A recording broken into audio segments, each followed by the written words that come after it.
Konbanwa.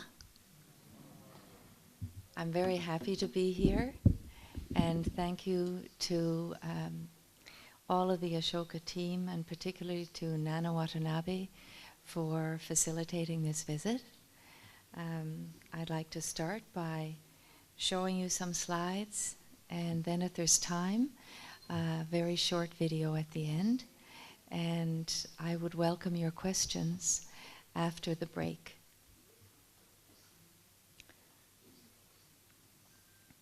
If Johnny has 3 apples, and Amelia takes 2 apples, usually in school the question would be, how many apples will Johnny have left? But if you think about Roots of Empathy as a disruptive innovation, we ask a very different question. A question that will determine everything Johnny is going to learn that day. Here's our question.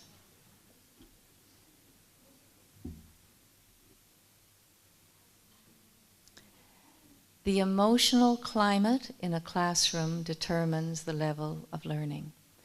And in the Roots of Empathy classroom, because children learn the literacy of their feelings, they have a greater capacity to understand what's going on internally with them and to understand their classmates.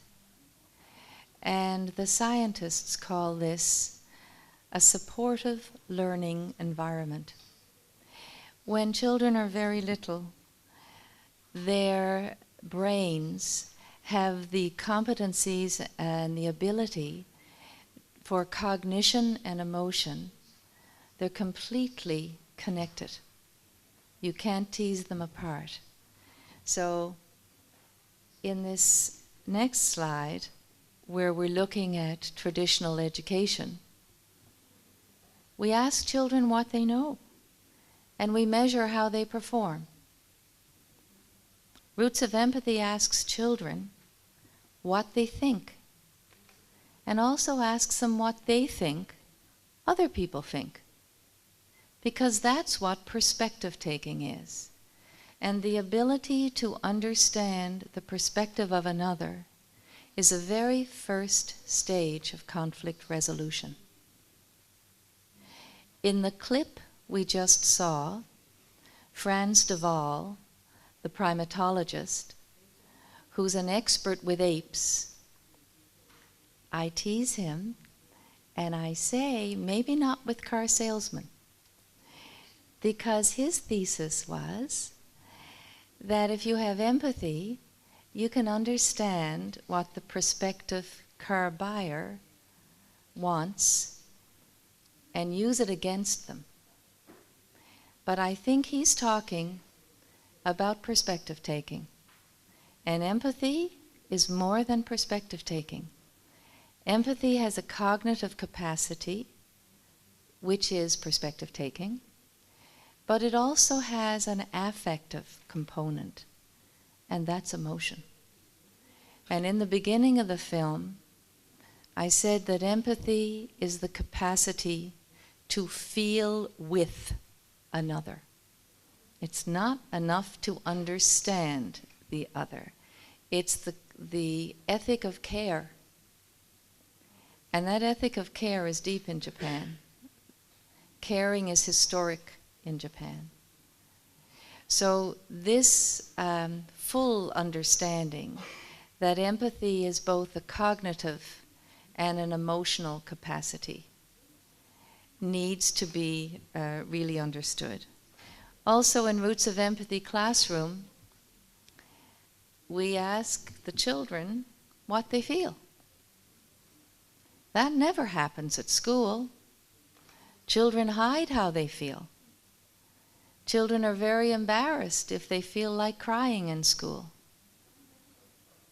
Children are really kept very well behaved and very compliant in school.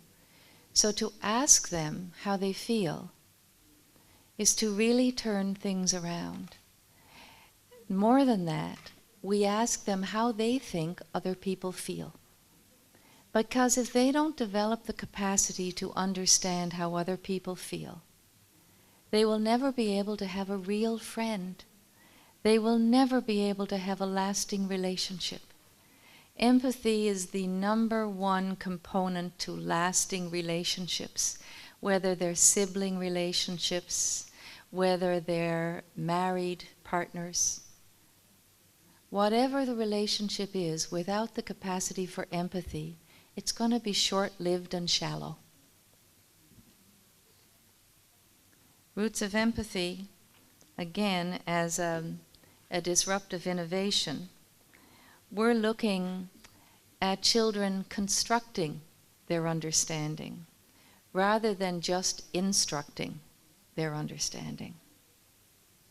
Because for children to really know themselves, they need reflective time. And they need to be able to try out in a very safe and supportive environment this new way of understanding how they think and feel. Very seldom in school do we talk about the concept of metacognition. I simply mean by that the ability to understand how you think and learn. And in Roots of Empathy, we don't give the children that long name, but we absolutely aim to help them understand themselves, their specific learning style. And of course, we do this through a little baby. We have them observe a little baby and understand how that baby, the baby is thinking and feeling, but the baby's intentions. And of course, the mother helps with understanding that. And when you start with that experience base, children are able to then take that experience into their own wealth of background and move ahead in their understanding.